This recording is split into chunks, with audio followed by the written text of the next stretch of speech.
Very good. I think it's afternoon. Yeah. So you're sitting there. Oh, you can sit here. I'm sitting there? Yeah. Yeah. You see all I follow. All right, good afternoon. We're delighted to be joined by the Secretary General and by the Undersecretary General for Global Communications, Melissa Fleming. They're here to present the report on global information integrity. The Secretary General makes some opening remarks. He will take a few questions and he will have to leave, and then Melissa will stay back and answer further questions on the report. Sir, please. Good afternoon, distinguished members of the media. The spread of hatred and lies online is causing grave harm to our world. Misinformation, disinformation, and hate speech are fueling prejudice and violence, exacerbating divisions and conflicts, demonizing minorities, and compromising the integrity of elections. Today, I'm pleased to present a starting point for solutions, the United Nations Global Principles for Information Integrity. These 5 principles, social trust and resilience, independent, free and pluralistic media, healthy incentives, transparency and research, and public empowerment, are based on an overriding vision of a more humane information system. They call for an information environment that champions human rights and a sustainable future, and they provide a solid foundation for sustainable, inclusive development, climate action, democracy, and peace. So, dear members of the media, threats to information integrity are not new, but they are proliferating and expanding unprecedented speed on digital platforms and supercharged by AI technologies. Science, facts, human rights, public health, climate action are under attack. And when information integrity is targeted, so is democracy, which depends on a shared, fact-based perception of reality. False narratives, distortions, and lies breed cynicism, disbelief, and disengagement. They undermine social cohesion, putting the Sustainable Development Goals further out of reach. Opaque algorithms push people into information bubbles and reinforce prejudices, including racism, misogyny, and discrimination of all kinds. Women, refugees, migrants, and minorities are common targets. Activists, advocates, researchers, scientists, and leaders are harassed and humiliated. And the damage goes far beyond the digital realm, affecting billions of people who are not connected to the internet. Lives are at stake when lies are spread about vaccines and other medical issues. The United Nations' own operations and missions are compromised as our staff deal with a tsunami of falsehoods and absurd conspiracy theories. So, distinguished members of the media and dear friends, the United Nations Global Principles for Information Integrity are the result of broad consultations with member states, with youth leaders, academia, civil society, the private sector, including tech companies, and you, the media. Those consultations showed that much of the world shares our deep concern and is searching for solutions. And the global principles lay out a clear plan forward, firmly rooted in human rights, including the rights to freedom of expression and opinion. And I urge governments, the tech sector, and other stakeholders to listen to your people and your customers and to respond. Some stakeholders carry an outsized responsibility. And for them, I have a clear message. We demand action. First, to the big tech companies, take responsibility. Acknowledge the damage your products are inflicting on people and communities, and you have the power to mitigate harm to people and societies around the world. you have the power to change business models that profit from disinformation and hate. Second, to advertisers and the PR industry, stop monetizing harmful content. Strengthen information integrity, protect your brand, boost your bottom line. The climate crisis is a cause of particular concern. Coordinated disinformation campaigns are seeking to undermine climate action. Creatives, don't use your talents to greenwash. PR agencies, look for clients who aren't misleading people and destroying our planet. Third, my message to media outlets is raise and reinforce editorial standards. Do your part to safeguard our future by providing quality journalism based on facts and reality. Find advertisers who are part of the solution, not the problem. And finally, I say to governments, commit to creating and maintaining a free, viable, independent, and plural media landscape. Guarantee strong protections for journalists. Ensure regulations uphold human rights. And refrain from drastic measures, including blanket internet shutdowns. Respect the right to freedom of opinion and expression. And let me be very clear. Everyone should be able to express themselves freely without fear of attack. Everyone should be able to access a range of views and information sources. No one should be at the mercy of an algorithm they don't control, which was not designed to safeguard their interests, and which tracks their behavior to collect personal data and keep them hooked. So, dear members of the media, these principles aim to empower people to demand their rights. They support parents anxious for their children, young people whose future relies on information integrity, civil society and academia, we are pushing for change, and public interest media, striving to convey reliable and accurate information. The UN hears your calls for guidance and support, so don't lose heart, raise your voices, demand accountability, demand choice, demand control. You are the majority, and this is a fight we can win together. Thank you. Thank you very much. First question to Valeria. Rebecca. Thank you, Secretary General, on behalf of the United Nations Correspondent Association for this press conference. I know. Valeria Rebecco from ANSA Newswire. So my question is, how do you think you will get countries on board and those principles being implemented, and looking specifically to war zones, how hopeful are you to see an implementation of these principles, not only to ensure safety for the press, but also for the public to have access to reliable and timely information? And if I may, on Lebanon, is there any developments, any good developments in terms of, did you have contacts with the parties in trying to de-escalate the situation? Thank you so much. Answering the second, since my stakeout on Friday, nothing relevant has happened that I know. Now, we have a clear message to governments, and that message is based fundamentally on the respect of human rights.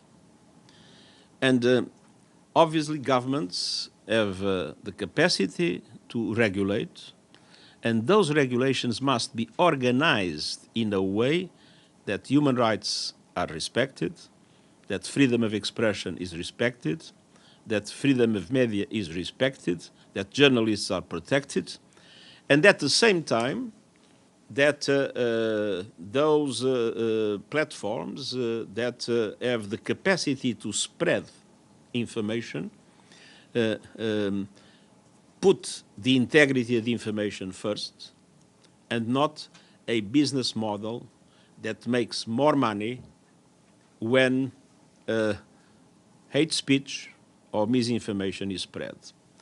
All the research that was done proves that with most of the present business models, false things, especially if they are scandalous, appeals to intolerance and to hate speech, tend to have a much stronger engagement, and that the algorithms are based on that. So what we ask is the platforms to assume responsibilities in this regard, and we ask governments to be attentive to these and to have the regulations that respect the principles that I mentioned, but at the same time that create the conditions for the business models to be based on a do no harm perspective. Edie? Thank you very much, Mr. Secretary General. First, a follow-up on the principles. You said that big tech companies, and especially advertising and PR people, really have control over this in a major way. What is the UN going to do to try and ensure that big tech and advertising and PR companies actually take these principles to heart and do what you said, which is to stop disinformation, hate speech, etc. And secondly, on Gaza, there's been an escalation of fighting, and also what is your reaction to Israeli Prime Minister Benjamin Netanyahu's statement this morning that Israel will not agree to any deal that calls for a permanent ceasefire? Thank you. First of all, in relation to the first question, all those companies have people working there. They are parents, they are citizens, they are interested in do no harm. And this appeal, we have seen in many areas how the staff of companies has been a very important factor in making sure that companies do the right thing. On the other hand, one of our objectives is to mobilize public opinion, for public opinion to put pressure on companies and put pressure on governments in this regard. But I have to say that the problem is that those companies even lose control with the present systems in place. Because when you have an algorithm, the algorithm works automatically. And you don't even control what the algorithm will produce. So people need to be much more rigorous in the algorithms that are developed. And most of the advertising companies, I must say, I doubt that they have control of their own products in many of the social media platforms. So I think it's in the interest of the advertising industry to know exactly how their products are being used, how do they appear, how is that selected within the way algorithms work and within the way the tech companies work. So in my opinion, it's fundamental to mobilize everybody, including those that operate in these industries, to accept the principle of do no harm and to adapt their business models to the right thing to do. The second question, our position has been the same since the beginning. We strongly advocate for an immediate humanitarian ceasefire and for an immediate release and unconditional release of all hostages as the basis to create the conditions for one day the two-state solution to be possible. Thank you. So that means that... That means that it's a different position than the one that you have expressed. Deji? Secretary General Xu Dezhi with China Central Television. I promise you I only have one question. It's about information integrity. Let me give you an example. If I search UNRWA, if I search UNRWA on Google now, sorry? If I search UNRWA on Google now, the second result is a sponsored advertisement called UNRWA Neutrality Compromised. So in this information integrity, how can you ensure that governments, they don't because of maybe their national interests, to to push for a misinformation or disinformation? Do you have confidence that member states will do that?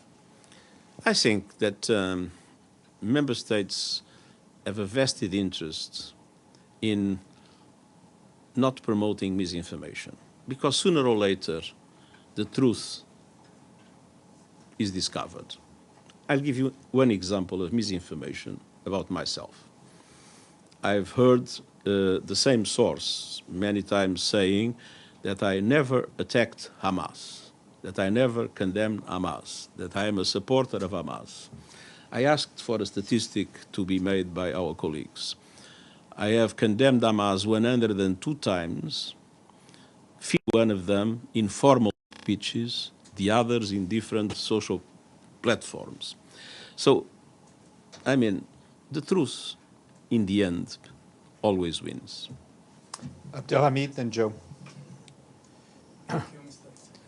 Abdelhamid Sayam from the Arabic daily Al-Quds Al-Arabi. Mr. Secretary General, the Palestinian people are being obliterated. The killing machine did not stop for the last 9 months. Over 130,000 Palestinians either killed, maimed, and there's over 20,000 Palestinian children became orphans. Israel is defying every international agency. 4 Security Council resolutions, 2 General Assembly resolutions, ICJ 3 times the provisional measures Abdelhamid, I were beg denied. you, please, a question. What else can the international community do to protect the Palestinians? Would they just keep watching while thousands and thousands of Palestinians being killed, both in Gaza and the West Bank? Thank you.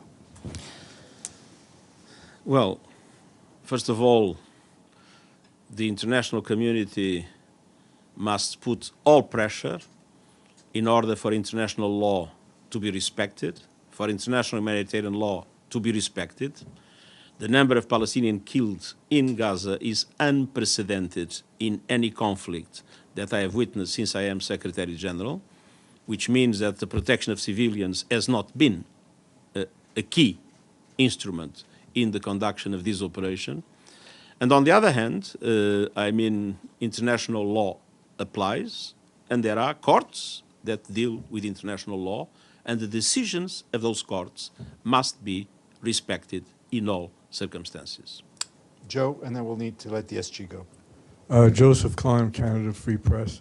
I want to return to your topic today on the global principles for information integrity.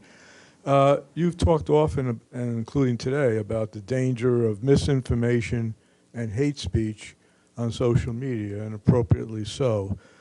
But I would like specifically to know how you would apply your message to the tech industry and advertisers to the growing concern that teenagers and children on social media are being sexually solicited, harassed, bullied, body shamed, and addicted. That's something that hasn't received as much of attention, as far as I can tell, in your remarks, but I'm sure you are very concerned about it. So could you comment on it? Thank you. I explicitly mentioned it in my remarks, and it is central in the document that we have published. Indeed, the question of children is probably the most worrying question for me in relation to what we are witnessing in misinformation and disinformation and in addiction. Because one of the problems is addiction to some series of activities related to social media, to platforms, and to other aspects. I strongly encourage the companies involved to adopt very rigorous mechanisms based on the do no harm principle in relation to children, and I strongly encourage governments to be particularly effective in regulation in this regard. Thank you. We have to let the Secretary General go, but Melissa will stay to answer any further questions. Thank you very much.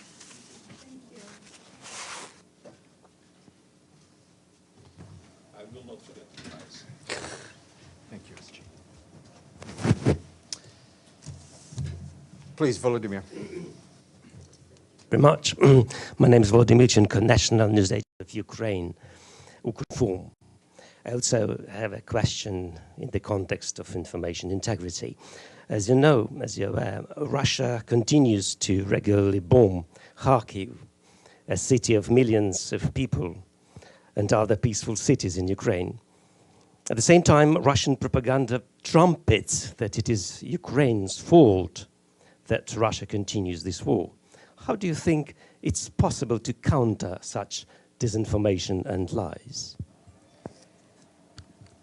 Look, I can only speak to the document that we're publishing today, and we are urging, if you look at the section on recommendations to member states, we are urging member states, not to engage in disinformation. Now, I think disinformation by member states, by governments, has existed from the beginning of time. It's just what we're focused on is, of course, the UN saying that this is not a responsible way to engage with publics around the world. That said, what we have now is a machinery that allows actors, whether they are governments, whether they are individuals, to distribute their statements, their information, their disinformation at an unprecedented scale. Targeted and disguised very often, laundered by different methodologies. I'm not saying that this is specific to the question that you're asking. It's just that our appeal here is that governments do have a responsibility. These are now, standards that the UN is putting forward. I don't think that we've ever made that recommendation as the UN to member states not to engage. But at the same time, what we're really focused on here is the ecosystem that allows this kind of information to travel and penetrate and deceive at such a grand scale. Evelyn, then Stefano. And good to see you, Melissa. What do we do or what does the UN do if a state, for example, a major power, elects someone who dabbles in distortions and lies on a daily basis? Again, it is up to the people of that government to make that decision who they elect. What we are calling for in this document is integrity of information, which is also in the election sector. So that people who are making that decision on who to vote for have, during the election period, not been bombarded with distorted information or manipulated information, but have had access to reliable information about the candidates that they need to choose from. That's one thing. So again, it's this ability to easily manipulate that we're trying to address here, including, you'll see that there's a section on addressing AI actors. There's huge concern, I'm sure you've seen it and read the alarming reports and some of the examples of the deployment of AI in creating deep fakes around candidates. It's already been done in many elections so far. And the ease with which, through these tools that are easy to access, quite cheap, and where, again, coming back to the individual, the user, the person online, are now unable to distinguish between, whether that is the actual statement of a politician or it wasn't. And when you, as journalists, uncover incredible things that in your accountability function that have actually been said in the AI environment, it's easier to say, well, I never said that, that was AI. So again, we have calls specifically to AI actors to ensure not make the same mistakes that social media companies did, to ensure safety by design, to make sure AI content is labeled and to make sure it's not misused. The same with the tech companies. If there is AI content circulating, it needs to be labeled, maybe also even taken down. Thank you. Stefano? La Voce di New York, Ital Press. This is a question, but it's also a comment. It happens that... would be...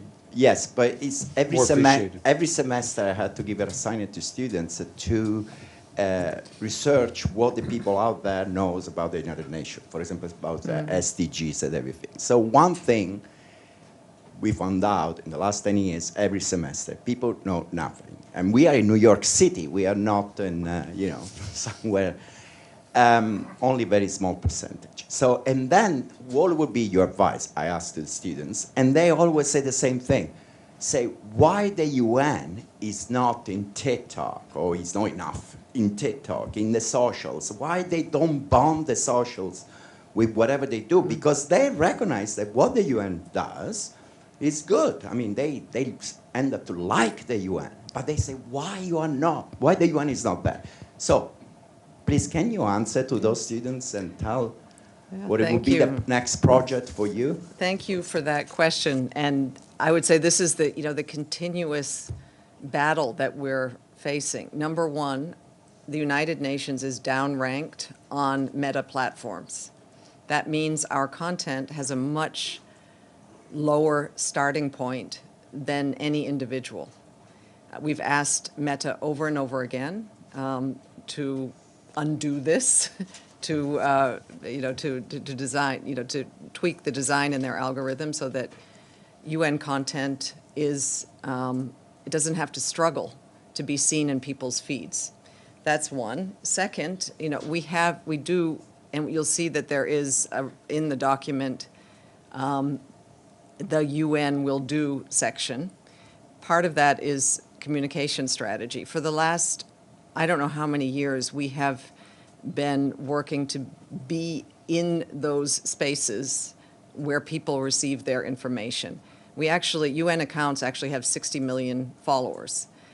Maybe your students, unfortunately, aren't following them, but we are on TikTok, but we struggle there as well because we don't typically dance to our statements. Although maybe I might suggest that Steph does a version after each noon briefing, but it is the struggle to compete in this information environment where there is so much information out there, and where the types of information that we're trying to impart are not what the Secretary General described as the types of content that the algorithm promotes. If it enrages, it engages. And often, cold, sober facts are not going to get elevated. So it's a struggle, but we're stepping up our communications